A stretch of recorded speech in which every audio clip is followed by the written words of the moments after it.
Hello किसान भाइयों, एक बार फिर से आप सभी का किसान बंधु जैविक खेती यूट्यूब चैनल पर स्वागत है। जैसा कि आप सभी जानते हैं, हमारे यूट्यूब के माध्यम से जो किसान जागरूकता कार्यक्रम का संचालन किया जा रहा है, जिसमें हम कुछ ऐसे क्रिएटिव किसानों को, क्षेत्रीय क्रिएटिव किसानों को आपसे मिलवाएंगे, जिनके द्वारा कृषि से अलावा और ऐसे कार्य किए जा रहे हैं जिनसे किसानों की आय में कुछ वृद्धि हो रही है। ऐसे ही हमारे साथ एक किसान जुड़ चुके हैं जो कि मोह पानी के रहने वाले हैं, और इनके द्वारा समथिंग 15 एकड़ जगह पर आंवला की खेती की जा रही है, और इसी के साथ कुछ अमरूद के पौधे और इसके साथ कुछ नींबू के पौधे भी इनके द्वारा लगाए गए हैं। तो इन सभी वृक्षारोपण से संबंधित सारी जानकारी हम मधुर भैया से ही, उनके ही मुखाग्र से जानेंगे। तो किसान जागरूकता हमारे द्वारा चलाई जा रही है, इसमें आप जुड़े, हमें बहुत अच्छा लगा। हम आपसे कुछ आंवला संबंधित जानकारी प्राप्त करेंगे। तो आप हमारे किसानों को बताएं कि आपके यहाँ पे कितने एकड़ में आंवला की खेती की जा रही है। मेरा फार्म ग्राम पंचायत मोहपानी तहसील गाडरवारा में स्थित है। जी लगभग 14 से 15 एकड़ में जी मैं अभी आंवले की खेती कर रहा हूँ। जी। इसके अलावा और कौन कौन से वृक्षारोपण आपके द्वारा किए गए हैं। अभी मैंने 1 हेक्टेयर में कागजी नींबू लगा है, जी लगभग 240-250 पौधे, जी और कुछ अमरूद की नई नई वैरायटीज भी मैंने अभी लाई हैं, जी जो अभी मैंने लगाई है। जी। तो आपका इन पौधों का मेंटेनेंस कैसा है, थोड़ा उसके विषय में भी बताएं। सबसे पहली जानकारी तो मैं ये देने चाहूँगा जी कि आंवले की फसल के लिए जी जमीन का बहुत अत्यधिक उपजाऊ या फिर ब्लैक कॉटन सॉइल होना जी आवश्यक नहीं है। जी सहरा माटी में और एवरेज माटी में जी कुल मिलाकर जहाँ पानी का भराव नहीं होता, जी वहाँ आंवला अत्यधिक अच्छा होता है और जी उत्पादन भी बहुत अच्छा होता है। जी जी। इस पर कोई मौसमी दिक्कत होती है, जैसे बरसात में अगर अधिक वर्षा हो जाए या कम वर्षा हो जाए, इससे कोई फर्क पड़ता है क्या आंवले की खेती पर। कम बरसात से तो कोई विशेष फर्क नहीं पड़ता, जी मगर हाँ, ये कुछ सालों का अनुभव है कि जी जब अत्यधिक बरसात हो जाती है जी तो आंवले का फल टपकना चालू हो जाता है। जी तो वो किसान की दृष्टि से तो डायरेक्ट लॉस है। जी फल आ चुका है, जी मगर जल का अत्यधिक हो जाने से टपक जाता है आंवला, जी तो जी जो अपने हाथ नहीं आता। जी। तो भैया, आपका सालाना टर्नओवर कितना है, कि लगभग आप कहाँ कहाँ इसकी सप्लाई करते हैं, आपकी मार्केटिंग क्या है। अब मैंने खुद एमबीए किया जी मार्केटिंग से जी जी इंदौर से, जी तो मैं आपको बताऊं, भोपाल, जी इंदौर, जी नागपुर जी और जबलपुर, जी ये 4 सिटीज मेरी मुख्य सेंटर्स हैं, जी और चारों पांचों जगह मेरी सप्लाई होती है। जी डिमांड तो बहुत सी जगह से आती है, जी जी मगर एक जो ट्रांसपोर्टेशन फैक्टर होता है, जी तो कई बार ये होता है कि ट्रांसपोर्टेशन कॉस्ट ज़्यादा होने के कारण जी हम उनको सप्लाई नहीं कर पाते। जी जी मगर चूंकि भोपाल, इंदौर ओवरनाइट जर्नी है जी और नागपुर भी अप्रोचेबल है, तो यहाँ से बहुत अच्छा रिस्पांस मिलता है। और हर साल वो दशहरा के आसपास ही मेरे से कांटेक्ट करते हैं कि मधुर भैया, क्या स्थिति है, कब से आप हमको सप्लाई दे रहे हैं। जी तो यही 4 सेंटर्स हैं और सिटीज में इसको बहुत अच्छा रिस्पांस मिला है। जी और एक बात बताऊंगा, जब से ये कोरोना काल निकला है, जी हमारे आंवले की वैल्यू देवड़ी हो गई है। जी इसमें एज पर डॉक्टर और एज पर रिसर्च जी विटामिन का अच्छा कंटेंट पाया जी जी जाता है। जी तो कोरोना काल के बाद बहुत से लोग हेल्थ कॉन्शियस हो गए, जी लोग म, जागरूक हो गए। जी तो आंवले की डिमांड आफ्टर कोरोना जी अत्यधिक हो गई है। मतलब लास्ट ईयर ये स्थिति थी कि मैं सप्लाई नहीं कर पा रहा था, और मेरे पास इतने फोन आ रहे थे, मैं किसी को भी हाँ नहीं भर पाता था कि हाँ मैं आपको एक पिकअप या आपको 6 टन का एक गाड़ी लोड कर दूंगा। वो जी। स्थिति नहीं बन हेल्थ पाती को थी। लेकर लोग कुछ ज्यादा जागरूक हो चुके हैं। तो भैया, और मैं सवाल पूछूंगा आपसे कि आप अपना टर्नओवर बताएं। आपने टर्नओवर नहीं बताया। टर्नओवर आपको क्या बताऊं, अभी तक मैक्सिमम जी पिछले 5 सालों से 2018 से जी यदि अपन आउटपुट की बात की जाए, तो जी अधिकतम मैं 38 टन जी 380 कुंटल तक जी अधिकतम निकाल चुका हूं। जी और इसमें रोटेशन चलता है, जी एक साल बहुत अच्छी होती है जी और एक साल एवरेज होती है। जी ये एक साइकिल चली आ रही है। जी तो ओवरऑल जो मैक्सिमम आउटपुट मैंने निकाला वो 38 टन का निकाला है, 380 कुंटल। जी। तो हमारे किसान दर्शकों को ये भी बताएं कि लोग किसान जो है तो एक एक दो दो करके पौधे लगाए हुए हैं, तो इसका तोड़ने का समय क्या है? क्योंकि आपका तो एक बृहद रूप से बहुत ही बड़ी मात्रा में वृक्षारोपण है, तो आप इसका तोड़ने का एक्यूरेट समय भी बताएं कि किसान किस समय पर तोड़े। प्राय प्राय ये देखा गया है कि जैसा कि आप देख पा रहे हैं, ये मैच्योरिटी साइज कहलाती है। जी 1 किलो में 20 से 22 नग।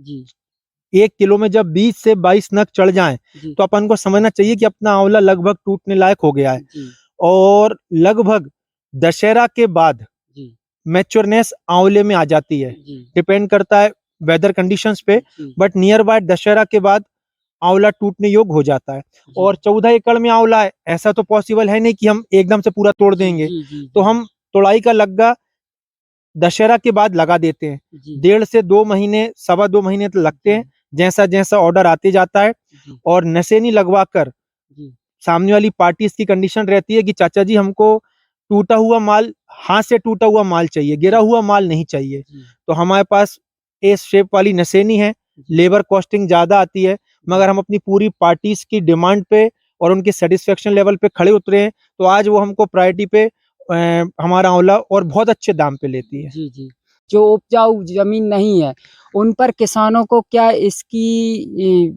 जो वृक्षारोपण है करना चाहिए, और करना चाहिए तो किस प्रकार से? आप थोड़ा हमारे दर्शक जो किसान हैं उनको इस विषय में जानकारी दें।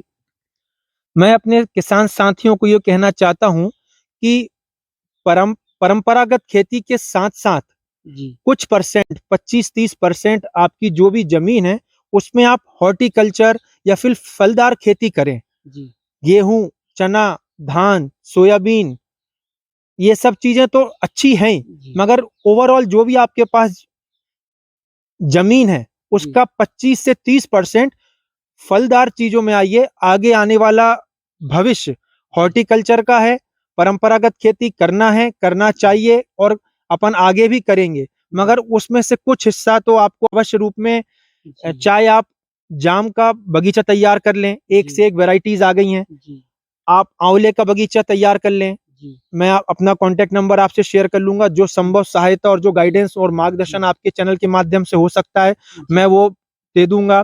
और नींबू का भी स्कोप भविष्य में बहुत अच्छा है। जी नींबू का मैंने कागजी नींबू बुलवाए थे, जी 2.5 एकड़ में लगाए हैं, जी 3 साल के हो गए हैं। जी उम्मीद है कि 1.5-2 साल बाद वो फल देना चालू हो जाएँगे। जी तो नींबू, आंवला, आम, अमरूद, इन सब चीज़ों पे भी आप थोड़ा ध्यान आकर्षित कीजिए। जी और इन सब चीज़ों में एक चीज़ कॉमन है कि आपकी ज़मीन बहुत ज़्यादा उपजाऊ हो, ब्लैक कॉटन सॉइल हो, ऐसा नहीं है।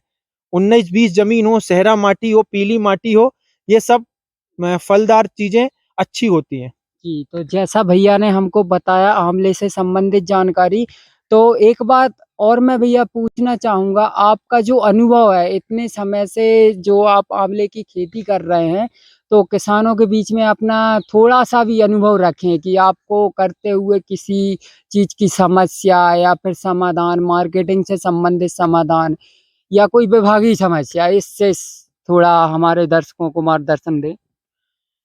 आंवला में प्राय-प्राय ये देखा गया है कि फल कुदरती तौर पे टपकना चालू हो जाते हैं, जी, गिरना चालू हो जाते हैं। जी, उसके लिए मैंने विभागीय स्तर पे प्रयास किया और जो मेरे कॉन्टैक्ट्स थे उनसे बातचीत करी। जी, उन्होंने कहा कि जब ज़मीन में बोरॉन का अभाव रहता है, जी, तो ये स्थिति बनती है, डगाल से फल अपने आप गिरना शुरू हो जी, जाते हैं।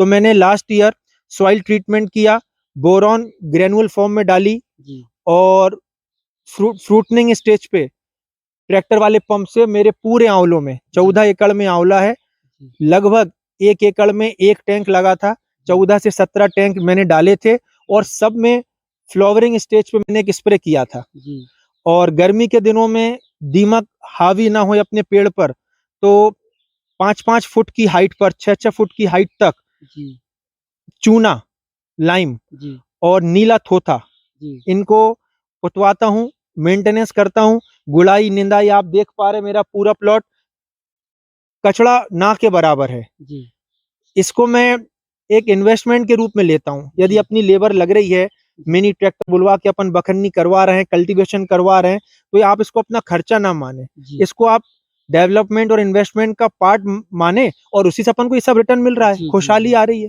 जी, जी। तो भैया एक बात और पूछना चाहूँगा मैं आपसे कि जो आपसे आंवला खरीदते हैं, वो इस आंवले का क्या करते हैं? जहाँ तक मेरे को जानकारी है, जी, कुछ पार्टीज हैं जो बड़ा वाला आंवला खरीदती हैं, जी, जंबो साइज वाला, जी, उसका मुरब्बा बनाती हैं जी, और उनका मुरब्बा का ब्रांड बहुत सक्सेसफुल ब्रांड है। जी, कुछ कंपनीज हैं जो जी, ठंड में च्यवनप्राश में मेरा आंवला लेती हैं जी, और 1-2 पार्टीज और हैं जी, जो सुपारी, कैंडी जी, और आंवले के तो अनेकों प्रकार के प्रोडक्ट्स हैं, जी, मगर मेजर प्रोडक्ट्स हैं च्यवनप्राश, जी, कैंडी, जी, मुरब्बा, जी। ये मेजर प्रोडक्ट्स हैं। और भैया आपके पास में आंवले की कौन-कौन सी वैरायटी है? जो अभी आपके हाथ में है, वो कौन-सी वैरायटी है?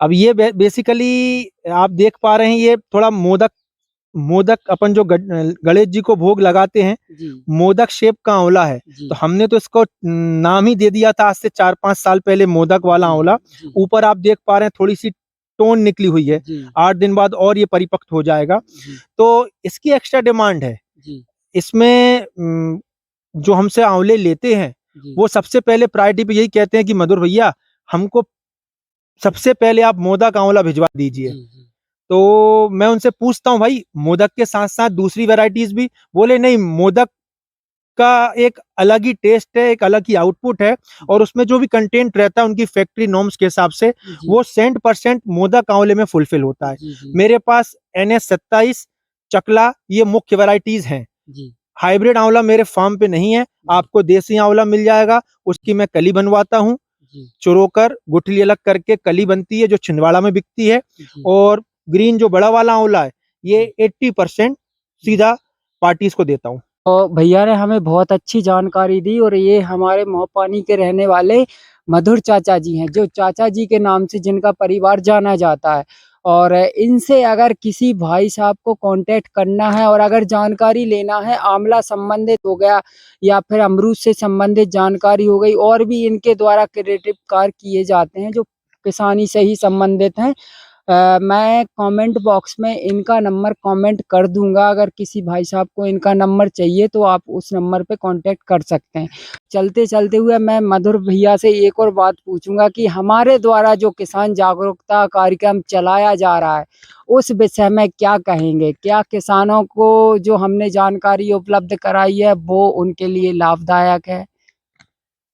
कुलदीप जी, ये आपका एक बहुत सकारात्मक प्रयास है जी, कि आप जो किसान जागरूकता अभियान आपका जो चला रहे हैं, जी, उससे हमें भी सीखने मिल रहा है। जी, हम भी, आप दूसरे किसानों के पास गए, मैं आपका चैनल का रेगुलर फॉलोअर हूँ। जी, मैं देखता हूँ आप अपने क्षेत्र में और आस-पास सभी किसानों के पास गए, तो इससे हम लोग का नॉलेज बढ़ता है। जी, और सबसे बड़ी बात, यदि किसान रूटीन क्रॉप से हटकर जी, कोई नई क्रॉप करता है, कल्टीवेशन करता है, चैलेंजेस आते हैं, प्रॉब्लम्स आती हैं, जी, मगर आप जैसे लोगों के अवेयरनेस से हम लोग को एक प्रोत्साहन भी मिलता है जी, कि आज हमने आंवला लगाया, आंवला हुआ और आज हम उत्पादन ले रहे हैं। तो एक प्रोत्साहन का भी काम जी, जी, आपका चैनल और आप कर रहे हैं और सबसे बड़ी बात, एक जागरूकता है किसानों के बीच में कि अलग-अलग प्रकार की फसलें, अलग-अलग फील्ड में लोग क्या कर रहे हैं, नई-नई टेक्नोलॉजी क्या आ रही है,